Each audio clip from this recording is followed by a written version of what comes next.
میرا نام ڈاکٹر حسن جبیل سندھو ہے۔ میں سول اسپتال گجرانوالہ میں بحیثیت senior medical officer psychiatry department میں گزشتہ 10 سال سے اپنی خدمات سر انجام دے رہا ہوں۔ آج 10 اکتوبر عالمی یوم ذہنی صحت ہے۔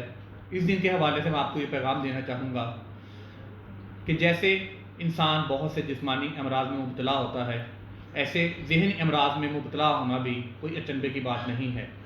یاد رکھیں، اگر آپ کا ذہن تندرست رہے گا تو آپ کا جسم بھی تندرست رہے گا۔ لازمی نہیں کہ ذہنی امراض کے ڈاکٹر کے پاس جانے والا ہر مرض پاگل پن کا شکار ہو۔ زندگی کے معاملات میں ہم کبھی کبھار اداس ہو جاتے ہیں، مایوسی کی شدت سے گھبرا جاتے ہیں، گھبراہٹ کے مرض کا، نیند کی کمی کا، سر کے درد کا شکار ہو جاتے ہیں۔ ان چیزوں کا آسان حل ماہر نفسیات کے پاس موجود ہے۔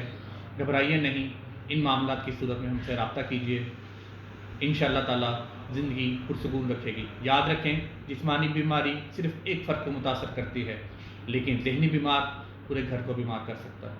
اس لیے ذہنی صحت کے معاملے میں کوتاہی مت برتیے، اور جب بھی آپ محسوس کریں کہ آپ کی ذہنی صحت متاثر ہو رہی ہے تو اپنے قریب کسی بھی ماہر نفسیات سے رجوع کریں۔ اللہ ہم سب کا حامی و ناصر ہو۔ السلام علیکم۔